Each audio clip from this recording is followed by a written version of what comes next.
Hello class, आज हम बात करेंगे उत्तराखंड राज्य के प्रतीक चिन्हों के बारे में। हमारे राज्य के प्रतीक चिन्ह क्या-क्या हैं, तो हम इनके बारे में बात करेंगे। तो चलिए शुरू करते हैं। हमारा राज्य चिन्ह क्या है, जो आप कागजों में देखते होंगे, ये हमारा बना रहता है। ये है समचतुर्भुज। उत्तराखंड के राज्य चिन्ह का आकार हीरे के समान डायमंड शेप यही होती है, इस तरीके से, जैसे कि ये है। ड्राइंग में आप लोगों ने देखा 3 पर्वत चोटियाँ, 3 पर्वत चोटियाँ कौन-कौन सी हैं? ये है, पहली ये है, दूसरी ये है और तीसरी ये है। तो ये 3 पर्वत चोटियाँ हैं और जो राजकीय वाक्य है इसमें लिखा गया है यहाँ पे सत्यमेव जयते। यहाँ पे लिखा गया है सत्यमेव जयते। ये संस्कृत भाषा में है, लिख लेते हैं। संस्कृत भाषा में लिखा गया है जो और यह लिया गया है मुंडकोपनिषद से। तो किस उपनिषद से? मुंडकोपनिषद से। इसमें लिख देते हैं। आ जाता है कि सत्यमेव जयते कहाँ से लिया गया है, तो मुंडकोपनिषद से लिया गया है। जो ये लाल रंग है, अशोक की ये जो चिन्ह है, इसके पीछे जो लाल रंग है, तो यह जो लाल रंग है, ये शहीद आंदोलनकारियों के रक्त का प्रतीक है। 4 धाराएँ हैं, 1, 2, 3, 4 इसमें 4 लहरें हैं गंगा की। तो 4 नदियों की लहरें हैं, ये है गंगा, यमुना, राजगंगा और काली गंगा। तो ये 4 धाराएँ हैं।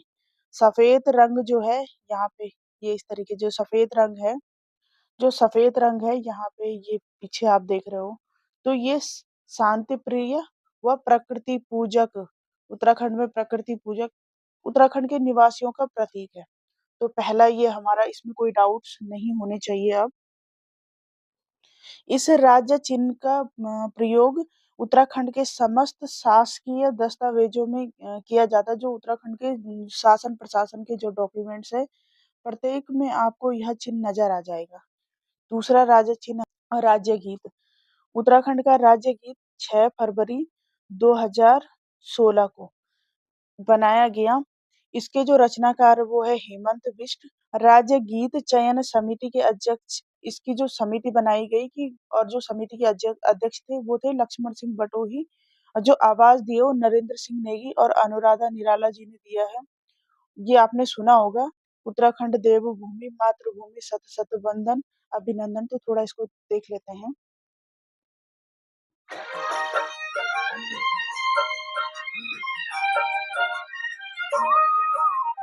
उत्तराखंड देवभूमि मातृभूमि शत शत वंदन अभिनंदन। जिसने ये सुना होगा वो अच्छी बात है, और नहीं सुना होगा तो आप सुन लेना। और शादी की सीढ़ियों में लगभग जो हमारा राज्य गीत है वो ये सबसे पहले यही गाया जाता है, गाया। और इसमें कई सारे वीडियोस भी अटैच किए होते हैं, मंदिरों के, अच्छी अच्छी जगहों के, उत्तराखंड टिहरी झील के भी वीडियोस अटैच है उसमें, आप लोग देख लेना। राज्य पशु, कि हमारा राज्य पशु है हमारा कस्तूरी मृग। कस्तूरी मृग का वैज्ञानिक नाम है मास्कस काइसोगास्टर। इसको आप 4-5 बार बोलोगे तो वैसे ही याद हो जाएगा। Moschus chrysogaster, Moschus chrysogaster, Moschus chrysogaster, Moschus chrysogaster. 3600 metre से चार, यहाँ अगर समुद्र है तो यहाँ से 3600 मीटर हाइट से और 4,500 4,500 मतलब 4400 मीटर की ऊंचाई पर पाया जाता है। यह मुख्यतः केदारनाथ की फूलों की घाटी, पिथौरागढ़, उत्तरकाशी में पाया जाता है। जो हाइट वाले एरियाज हैं, हिमालय से जो टच है, तो केदारनाथ चमोली में भी है, केदारनाथ में भी चमोली, पिथौरागढ़, उत्तरकाशी में पाया। राज्य में इसकी 4 प्रजातियां हैं। कस्तूरी मृग का प्रयोग दमा, अस्थमा जिसे बोलते हैं, हृदय संबंधी रोग, मिर्गी आदि की दवाई बनाने में किया जाता है। यह एक प्राकृतिक रसायन है। इसका नाम मिथाइल ट्राइक्लोरोपेंटाडेकेनॉल, मिथाइल ट्राइक्लोरोपेंटाडेकेनॉल, मिथाइल ट्राइक्लोरोपेंटाडेकेनॉल। अगर इसे आप 4-5 बार बोलोगे तो इसे याद हो जाएगा। कस्तूरी मृग को हिमालयन मस्क डियर कहा जाता है। इसे स्थानीय भाषा में कस्तूरी मृग बोला जाता है। इसे वैसे हिमालयन मस्क डियर कहा जाता है। और स्थानीय भाषा में इसे कस्तूरी मृग इसका नाम ही है। इसकी जो एवरेज एज होती है, दूसरे पेज में लिखते हैं, जो इसकी एज होती है वो होती है एवरेज इसकी 20 ईयर, और जो इसका प्रेगनेंसी पीरियड होता है वो होता है 6 मंथ। हमने कल के करंट अफेयर्स में पढ़ा था सबसे ज्यादा प्रेगनेंसी टाइम होता है हाथियों का 22 महीने। और इस कस्तूरी मृग में सफेद सफेद काले काले धब्बे या सफेद सफेद धब्बे इस तरीके से भूरा रंग और इस पे काले या पीले धब्बे पाए जाते हैं। इसके सींग नहीं होते, ये कान ही खड़े होते हैं और इसकी सूंघने की शक्ति बहुत तेज होती है। इसका प्राकृतिक यूज भी हमने देख लिया है। प्राकृतिक यूज क्या मतलब दवाइयाँ, इसका यूज हमने देख लिया है कि दवाइयाँ बनाने के लिए किया जाता है, परफ्यूम बनाने के लिए किया जाता है। कस्तूरी मृग संरक्षण के प्रयास 1972 जब उत्तराखंड यूपी में था तो 1972 में केदारनाथ वन्यजीव विहार के अंतर्गत कस्तूरी मृग विहार की स्थापना की गई। 1977 उस टाइम भी हम यूपी के ही अंडर थे, तो महरूड़ी कस्तूरी मृग अनुसंधान केंद्र ये बागेश्वर में है। और 1986 में अस्कोट वन्यजीव अभयारण्य पिथौरागढ़, यहाँ पे सर्वाधिक ये पाया जाता है, क्या कहते हैं उसे, कस्तूरी मृग पाया जाता है। तो ये भी उसी टाइम का है जब हम यूपी में थे। और 1982 में कस्तूरी मृग प्रजनन एवं संरक्षण केंद्र कांचुला खर्ग कांचुला खर्ग चमोली में बनाया गया। तो अभी तक उत्तराखंड सरकार ने अलग से कोई वो नहीं किया है। जब हम यूपी में थे तो तब तभी की चीजें चल रही है, नया इसमें कुछ नहीं हुआ है। अच्छा, राज्य पुष्प, राज्य पुष्प का नाम है, वैज्ञानिक नाम है इसका सौसूर्य अपबलेटा। क्या नाम है? सौसूर्य अपबलेटा, सौसूर्य अपबलेटा, सौसूर्य अपबलेटा। 4-5 बार बोलोगे तो आपको याद हो जाएगा। स्थानीय नाम इसका कौल बदम है। और इसको तोड़ने के भी नियम होते हैं, पूजा पाठ करके इस तरीके से, और बिना चप्पल के तोड़ा जाता है इसे, मतलब पैर में कुछ होना नहीं चाहिए। यह पूजनीय पुष्प है। यहाँ मां नंदा का प्रिय पुष्प होने के कारण नंदा अष्टमी को तोड़ने का विशेष महत्व है। तो इसको ऐसे नहीं तोड़, इसके नियम धर्म है, वो मुझे ज्यादा पता नहीं पर है। यह ऊंचाई है, ये 4800 से 6000 मीटर की हाइट पे पाया जाता है समुद्र तल से। 4800 मीटर अगर यहाँ पे है और 6000 तो इसी रेंज में ये पाया जाएगा। ब्रह्म कमल की जो हाइट है, ये आपको दिख रहा है, ये जो इस पौधे की जो हाइट है वो है 70 से 80 सेंटीमीटर। इस पौधे की जो हाइट होती है जहाँ पे ये फूल लगता है तो इसकी 70 से 80 सेंटीमीटर। इसका जो खिलने का समय होता है वो होता है जुलाई से सितंबर के टाइम। और इसे हिमालयी पुष्पों का सम्राट भी बोला जाता है और महाभारत वन पर्व में इसे सौगंधिक पुष्प कहा जाता है। तो कोई उत्तराखंड में इसकी 24 प्रजातियां पाई जाती है संपूर्ण उत्तराखंड में, और पूरे विश्व में इसकी 210 प्रजातियां पाई जाती है। दूसरा है राज्य पक्षी। राज्य पक्षी है हमारे पास मोनाल, राज्य पक्षी मोनाल। इसका जो वैज्ञानिक नाम है वो है लोफोफोरस इम्पीजेनस, लोफोफोरस इम्पीजेनस, लोफोफोरस इम्पीजेनस। मेरे साथ बोलो, लोफोफोरस इम्पीजेनस, लोफोफोरस इम्पीजेनस इसका नाम है। इसका जो स्थानीय नाम है, इसे मुनियाल बोला जाता है, हिमालय का मयूर बोला जाता है, मोनाल बोला जाता है, और एक उसे बोला जाता है मुनार भी बोला जाता है इसे। इसका जो निवास है 2500 से 5000 मीटर तक की हाइट में ये पाया जाता है। इसे हिमालयी पक्षियों का सिरमौर भी बोला जाता है। इसका जो पसंदीदा भोजन है वो है आलू। यह आलू की खेती को काफी क्षति पहुंचाता है।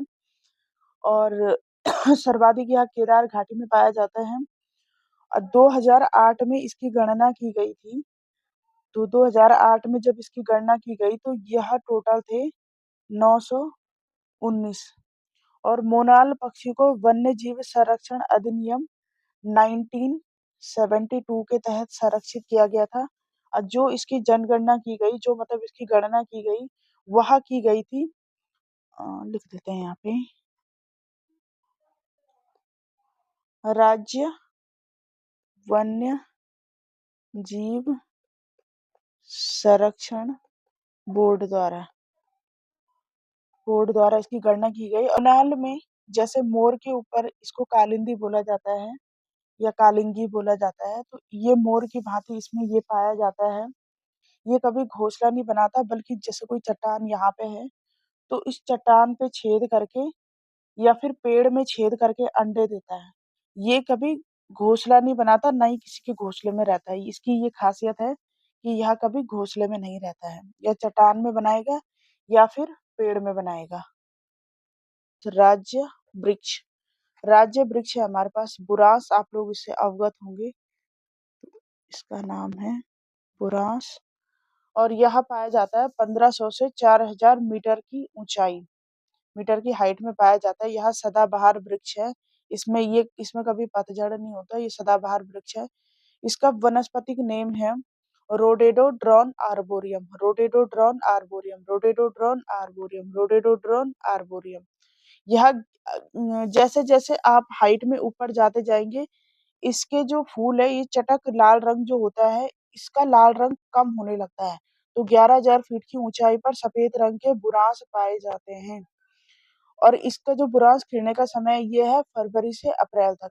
इसके जो पुष्प है इसमें मेथेनॉल पाया जाता है और जो डायबिटीज के पेशेंट है उनके लिए यह डायबिटीज को शुगर लेवल को कम करता है।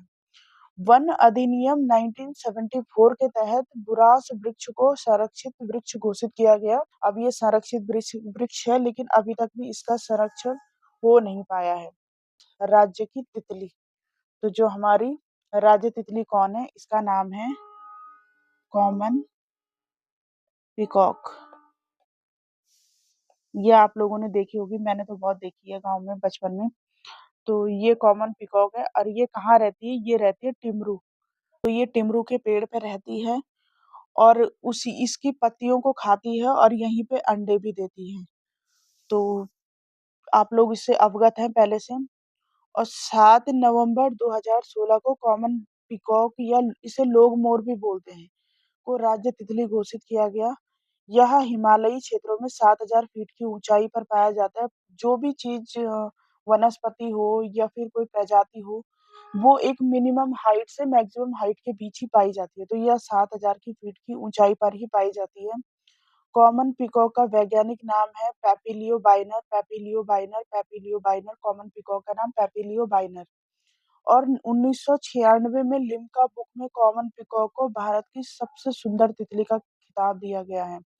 जो ये लिम्का बुक है इसमें सर्वाधिक रिकॉर्ड दर्ज किए जाते हैं। अगर कोई हाईएस्ट रिकॉर्ड बनाता है तो ये लिम्का बुक है जो इसमें दर्ज किया जाता है। कॉमन पिकॉक टिमरू के पेड़ पे अंडे देती है और उसी की पत्तियों का, इसे तिमूर भी बोलते हैं। इसका दूसरा नाम तिमूर है। और 2016 में देहरादून के लच्छीवाला में बटरफ्लाई पार्क खोला गया। देहरादून से आप सभी अवगत है, लच्छीवाला भी आपको पता ही है। तो वहाँ पे बटरफ्लाई पार्क खोला गया। कॉमन पिकॉक का जीवन काल 30 से 35 दिन का होता है। भारत की सबसे बड़ी तितली ट्रोइडेट्स डीडी हाट में मिली है, जिसे गोल्डन बर्ड विंग भी कहा जाता है। ट्रोइडेस डीडी हाट में मिली है जिसे गोल्डन बर्ड विंग भी कहा जाता है। जो राज्य तितली है कब घोषित हुई, तो 7 नवंबर 2016 को। और इसका जीवन काल 30 से 35 दिन, 7,000 की फीट में पाई जाती है। वैज्ञानिक नाम पैपिलियो बाइनर। टिमरू के पेड़ में पाई जाती है, तिमूर जिसे बोलते हैं। और 1996 में लिम्का बुक में इसको सुंदर तितली होने का खिताब दिया गया, दर्ज है। फिर है हमारे पास राज्य वाद्य यंत्र। 2015 में भंडारी कमेटी की सिफारिश पर ढोल को राज्य वाद्य यंत्र घोषित किया गया। उस टाइम यहाँ पे जो हमारे सीएम थे वो हरीश रावत थे। और वाद्य यंत्र क्या किस चीज का बना होता है, तो तांबे, पीतल व चांदी का बना होता है। ये जो एरिया है, इससे कर लेते हैं। ये जो एरिया है, ये भी नहीं, ठीक है ये दिखाई देगा। ये जो एरिया है इसको ढोल और ये होता है दमाव। तो ये जो पीछे वाला पार्ट है या बीच वाला पार्ट है, ये तांबे, पीतल या चांदी का बना होता है। और ये वाला जो पोर्शन है इसमें किसी ना किसी की खाल लगाई जाती है जिससे कि वो बचता है। तो इसमें बकरी की खाल भी लगाई जाती है, और तो मुझे नहीं पता, पर बकरी का मुझे पता है कि इसमें बकरी की खाल लगाई जाती है, तब ये बनाया जाता है। स्थानीय नाम इसका मंगल वाद्य यंत्र है। मंगल वाद्य यंत्र शुभ कार्य में इसे बजाया जाता है। उत्तम दास, आप इनको पहले से जानते होंगे, नहीं जानते तो आज जान लेंगे। उत्तराखंड के प्रख्यात ढोल सागर विद्या के ज्ञाता है। इन्हें राष्ट्रपति पुरस्कार से भी सम्मानित किया गया है। यह एक मतलब स्वयं, वैसे ये ढोल है, ये दमाऊ है। ये जो वाद्य यंत्र बजाया जाता है ये दो लोगों के द्वारा बजाया जाता है, लेकिन जो ये उत्तम दास जी हैं यह स्वयं। तो थोड़ा सा हम इनको भी देख लेते हैं। तो ये है उत्तम दास जी।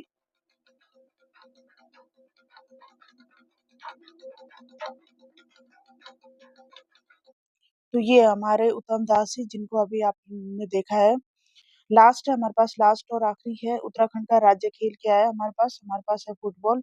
इसे 2011 में राज्य खेल घोषित किया गया। उत्तराखंड की भाषा हिंदी है और दूसरी भाषा संस्कृत है। तो संस्कृत को कब घोषित किया गया उत्तराखंड की दूसरी राजभाषा? तो 2010 में। और थैंक यू सो मच। आप जो भी क्वेश्चंस होंगे आप कमेंट करके पूछ सकते हैं। Thank you.